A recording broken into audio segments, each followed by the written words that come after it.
അമേരിക്കയുടെ Manhattan project എന്ന് കേൾക്കുമ്പോൾ ലോകരാജ്യങ്ങൾ ഒന്ന് വിറയ്ക്കും. അതിന് കാരണവുമുണ്ട്. രണ്ടാം ലോക മഹായുദ്ധകാലത്ത് ആറ്റം ബോംബ് നിർമ്മിക്കാൻ അമേരിക്ക നടപ്പിലാക്കിയ പദ്ധതിയായിരുന്നു ഇത്. ഇപ്പോഴിതാ വർഷങ്ങൾക്കിപ്പുറം ആ പേര് വീണ്ടും ചർച്ചയാവുകയാണ്. അതെന്താണെന്നല്ലേ? അടുത്തിടെ അമേരിക്കൻ പ്രസിഡന്റ് ഡൊണാൾഡ് ട്രംപ് പ്രഖ്യാപിച്ച ജനസിസ് മിഷൻ എന്ന AI പദ്ധതിയാണ് ഇതിന്റെ കാതൽ. ശാസ്ത്രീയ കണ്ടുപിടുത്തങ്ങൾക്കും ദേശീയ സുരക്ഷയ്ക്കും മുൻഗണന നൽകുന്ന ഈ പദ്ധതിയുടെ ആഗോള പ്രത്യാഘാതങ്ങൾ എന്തൊക്കെ ആയിരിക്കുമെന്നാണ് ലോകം ഇപ്പോൾ ഉറ്റുനോക്കുന്നത്.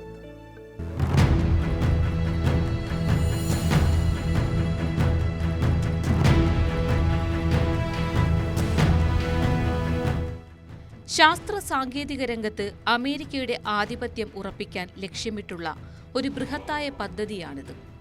അമേരിക്കയുടെ ഡിപ്പാർട്ട്മെന്റ് ഓഫ് എനർജിയുടെ കീഴിൽ സർക്കാരിന്റെ കൈവശമുള്ള വലിയ ഡാറ്റാ സൈറ്റുകളും സൂപ്പർ കമ്പ്യൂട്ടറുകളും ഒരൊറ്റ കുടക്കീഴിൽ കൊണ്ടുവരികയാണ് പ്രധാന ലക്ഷ്യം. ഊർജ്ജ വകുപ്പ് ഉൾപ്പെടെയുള്ള പ്രധാന ശാസ്ത്ര ഏജൻസികളോട് AI സാങ്കേതികവിദ്യ വിപുലമായി ഉപയോഗിക്കാനാണ് ഈ ഉത്തരവിലൂടെ നിർദ്ദേശിച്ചിരിക്കുന്നത്. ഔഷധങ്ങൾ, ഊർജ്ജ ഉൽപ്പാദനം, എഞ്ചിനീയറിംഗ് തുടങ്ങിയ സുപ്രധാന മേഖലകളിലെ കണ്ടെത്തലുകൾ ഇതുവഴി വേഗത്തിലാക്കാൻ കഴിയുമെന്നാണ് പ്രതീക്ഷ.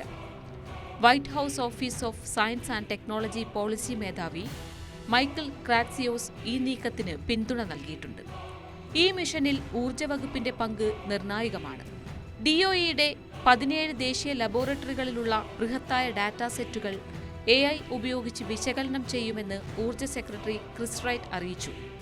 ഇത് ശാസ്ത്രീയ കണ്ടെത്തലുകളുടെയും നവീകരണത്തിന്റെയും വേഗത ഗണ്യമായി വർദ്ധിപ്പിക്കും. സർക്കാർ കൈവശമുള്ള ശാസ്ത്രീയ ഡാറ്റാ സെറ്റുകളും കമ്പ്യൂട്ടിംഗ് സൗകര്യങ്ങളും AI ടൂളുകൾക്ക് എളുപ്പത്തിൽ വായിക്കാൻ കഴിയുന്ന രൂപത്തിലാക്കി മാറ്റും. ഈ സൗകര്യങ്ങൾ യൂണിവേഴ്സിറ്റി ഗവേഷകർ, സ്വകാര്യ കമ്പനികൾ, ദേശീയ സുരക്ഷാ വിദഗ്ധർ എന്നിവർക്കെല്ലാം ലഭ്യമാകും. AI ഉപയോഗത്തിലൂടെ നൂതനമായ സിമുലേഷനുകൾ 10,000 മുതൽ 1,00,000 ഇരട്ടി വരെ വേഗത്തിലാക്കാൻ കഴിയുമെന്നാണ് അധികൃതർ അവകാശപ്പെടുന്നത്.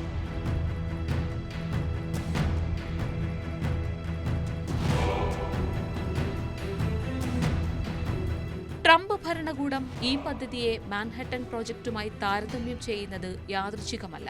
ചരിത്രത്തിൽ മാൻഹട്ടൻ പ്രോജക്റ്റിന് 2 മുഖങ്ങളുണ്ട്.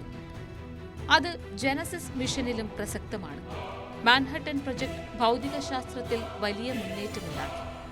ആണവോർജ്ജം വൈദ്യുതിക്കും ക്യാൻസർ ചികിത്സയ്ക്കും ഉപയോഗിക്കാൻ ഇത് സഹായിച്ചു.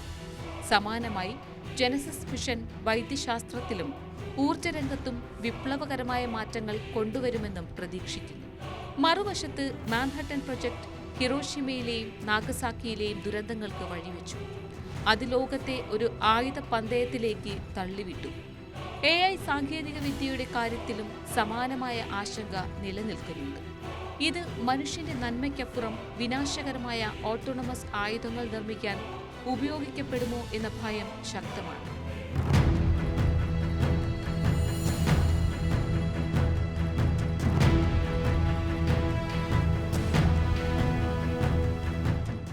പുതിയൊരു ശീതയുദ്ധത്തിന്റെ തുടക്കമെന്നാണ് റഷ്യയുടെയും ചൈനയുടെയും പ്രതികരണം. മാൻഹട്ടൻ പ്രൊജക്ടിനോട് അന്ന് സോവിയറ്റ് യൂണിയനും പിന്നീട് ചൈനയും പ്രതികരിച്ച അതേ രീതിയിലുള്ള നീക്കങ്ങൾ ഇപ്പോഴും പ്രതീക്ഷിക്കാം. AI രംഗത്ത് അമേരിക്കയുടെ പ്രധാന എതിരാളി ചൈനയാണ്. അമേരിക്കയുടെ ഈ നീക്കത്തെ തങ്ങളെ തകർക്കാനുള്ള ശ്രമമായാണ് ചൈന കാണുന്നത്. 1960കളിൽ മാവോ സേതുങ് ആണവായുധത്തെ കടലാസ് പുലി എന്ന് വിളിച്ചെങ്കിലും പിന്നീട് സ്വന്തമായി ആണവായുധങ്ങൾ നിർമ്മിച്ചതുപോലെ ചൈനയും സ്വന്തം AI ശേഷി വർദ്ധിപ്പിക്കാൻ നിർബന്ധിതരാകും. അതേസമയം അമേരിക്കയുടെ നീക്കം റഷ്യയും ഒരു വലിയ സുരക്ഷാ ഭീഷണിയായി കണക്കാക്കും. AI രംഗത്ത് മുന്നേറ്റമുണ്ടാക്കാനുള്ള ശ്രമങ്ങൾ റഷ്യയും തുടങ്ങും.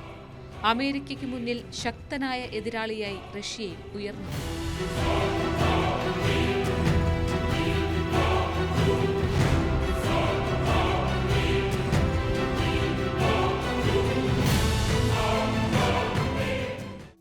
ഈ പദ്ധതി ലോകത്തെ വീണ്ടും 2 ചേരികളായി തിരിക്കാൻ സാധ്യതയുണ്ട്.